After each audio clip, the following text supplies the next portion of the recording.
Okay, so what I want you to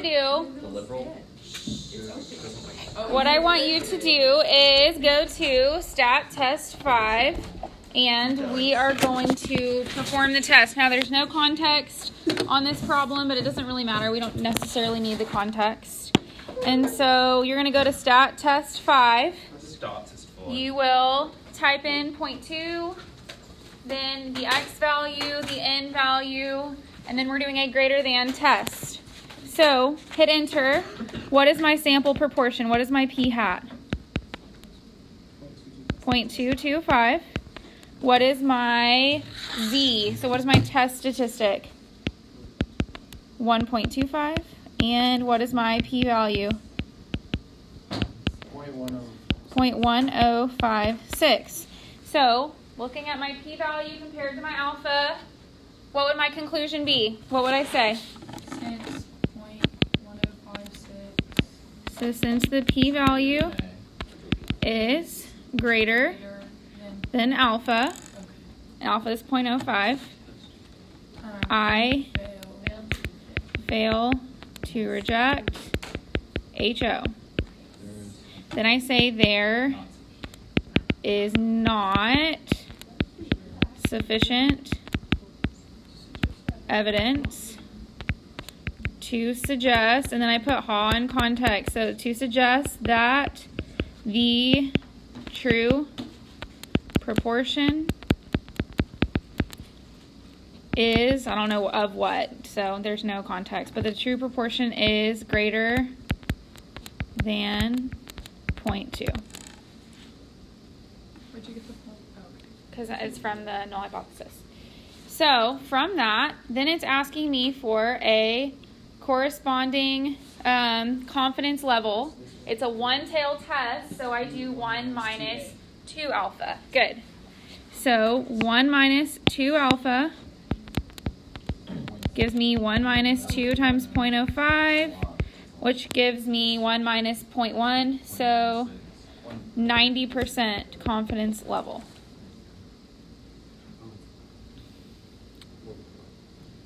So it's always the opposite. If it's a one-tail, you do 1 minus 2 alpha. If it's two-tail, you do 1 minus alpha. Then I want to calculate the interval. So I'm going to go to Stat Test A. So everyone go there really quickly. Stat Test A.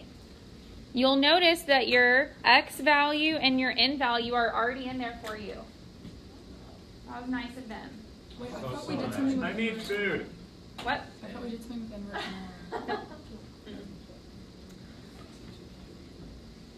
inverse norm. Inverse norm is defined. To find your z-score. Yeah, we don't need that. We're just going to do the interval. For yours ones, could we just do like this? We don't have You to can, write out. right, you don't have to write it all out. I don't need to see your work. I'm just going to grade the interval. So put in your confidence level, which is 0.9. You do not need to show your work for this on the test. I just need the interval. So your interval should be 0.1907, 0.2593. What did you say we aren't going to have to do? You don't have to show your work for the calculations for this. I did not know that. Okay, now, looking at my interval, what number am I looking to be contained or not contained? No. Alpha. No. 0.2. 0.2. I am not looking for my p-value because my p-value is 0.1056. That's a probability. I'm not looking for that. I'm looking for this 0.2. And that means you're saying that it's greater than that. So since I'm trying to prove that it's greater than that, but my interval 0.2 is in there. So can I prove that it's greater when it's in my interval? No, I can't prove it, and I failed to reject. So they're always going to go together. So when I fail to reject, 0.2 will be in my interval. If I rejected, then 0.2 will not be in your interval. So you'll see on the next example, you should reject, and you'll see that it's not in your interval. So if it is in there, you fail to reject. If it's not in there, you reject. But it, meaning the 0.2. Do not say, since my p-value is in there. I saw that all over the test. It is not your p-value. You say, since 0.2 is contained in my 90% confidence interval there is not sufficient, and I just rewrite my conclusion. There's not sufficient evidence to suggest that the true proportion is greater than 0.2. This would be a dumb question, but if the hypothesis, like in that the blue part, if we say fail to reject, will we like always have not sufficient evidence in the green? Right. But this all goes. Yeah. And if they don't match up, like it will always support your decision. It always will. So if you're finding that 0.2 is not in there, but you failed to reject, then you did something wrong. That's what happened. Do you need to say like therefore? And that what you did wrong is you probably chose the wrong confidence level. Because let's say that I did 0.95, then maybe it wouldn't be in there or something. If I chose the wrong level, then I may not get the right answer. So a lot of you on the test or on the quiz, the confidence level should have been 80%, but a lot of you did 90, and you rejected, so it shouldn't have been in there. But when you did a 90%, it made your interval bigger, and it actually ended up being in there. So that then you got confused. So you should have done an 80% interval, and then it wouldn't have been in there. Okay, so let's go to the next part. So type 1 is very easy. I don't even need to calculate it. So type 1 error, which is alpha, is 0.05. Is that just the default for most alpha? Well, it tells you- It'll always tell you. alpha. It's always alpha. It would be 0.1, yes. Now, type 2 and power are a little bit more complicated, so I'm going to draw my picture because that's the only way I can visualize. So here is that's beautiful. Not really. There. So here's my null hypothesis. This is my population, my original. The center is what? 0.2. So I want to calculate, remember the 7-step process. We're going to go through that. So my first step is to calculate the mean and the standard deviation of my population. So my mean is 0.2.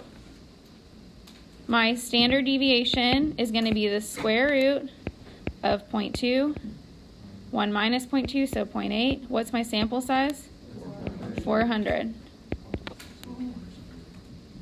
And you should get 0.02. Oh, how funny. Okay, now I need to decide what type of test am I doing? Greater than, less than, not equal to? Greater than. What is my alpha value?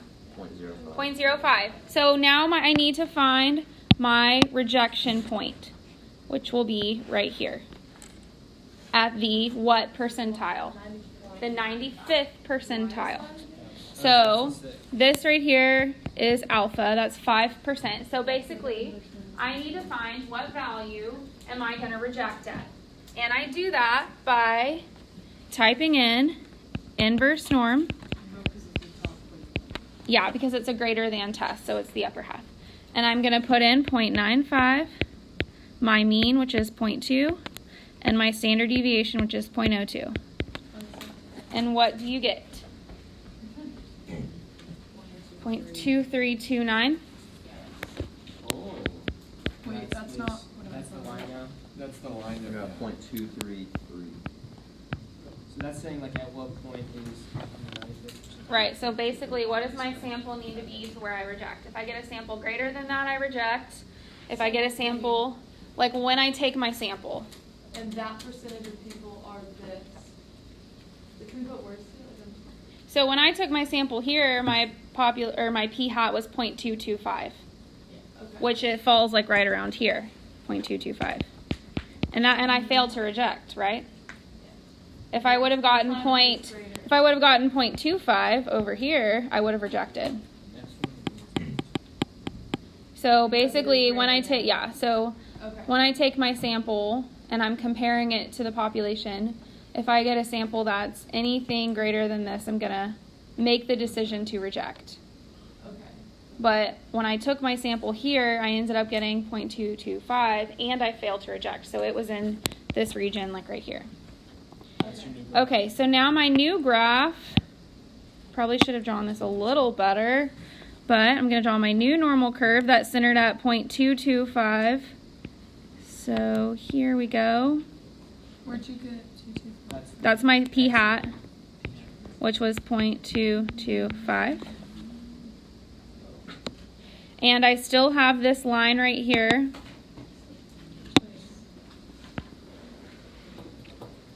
Now, Since it's included. everything to, this is like my boundary line right here. So everything to the right of that line is going to be what? Power or beta? Power. Power, because I'm still correct. So everything here is considered to be power, Why are you correct? because everything to the right of that Saying that if line you reject is it, correct. Everything to the left of that line. If you reject it and you are correct, right? Yes. Yeah. Everything to the left of this line is going to be what? Beta. So, Wait. So to the left is beta, and then to the right you reject it. Power. The mhm. right is power. Right is power. Okay. So always towards the inside is beta, towards the outside is power. Beta is rejecting, correctly? Beta is making a type 2 error, so that means when you failed to reject, But it's you did it wrong. Yeah. Okay.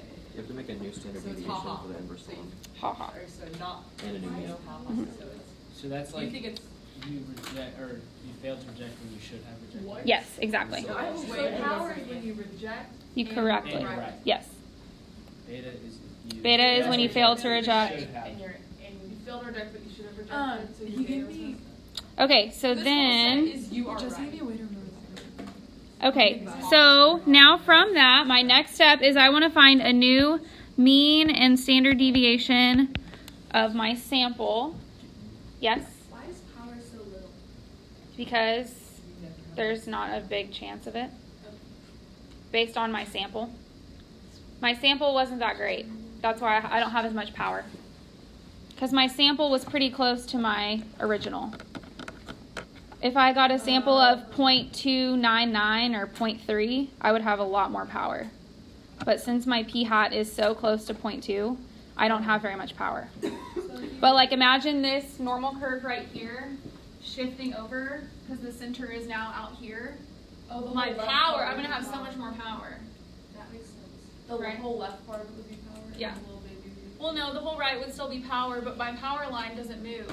But my normal curve could move. It could shift. So my power line stays the same, but this whole thing could go to the right, How does that and then I move? would have So more now power. the left side of the lower Would have less one beta. That moves Yeah. how if you do another sample. Yeah, if I took another sample and I got 0.3 Oh, or I something. get what you're saying. That makes sense. So Size and power are equal. no, they're the same. They're So direct. higher, larger sample. Larger sample size. Okay, so my mean is So my mean is going to be 0.225. My standard deviation is 0.225 because the sample size is the same. The sample size didn't Why would change you use it on the first one? also? because that's the only sample size that we have. So But they might not have and told it you n doesn't change from first. first to the second one. 0.775 over 400. Can we find them without drawing? If the drawing confuses us? If the drawing confuses you, yes, but I could only do it with the drawing. I don't know why. Okay, but like, You don't have to draw, no. Okay, so then you get 0.02098. So 0.0210. Say that. Sydney, do you have a question? This entire second graph, would you say it represents when the ha is correct, depending on whether or not you fail? Yes. This is ha is So then I'm gonna find do I want to find power or beta? Let's do beta. Power. It doesn't matter. Let's do beta first. So my beta is gonna be normal CDF. My lower bound is negative infinity to my PowerPoint. PowerPoint, get it? 0.2329. My mean is 0.225, and my standard deviation is 0.0210.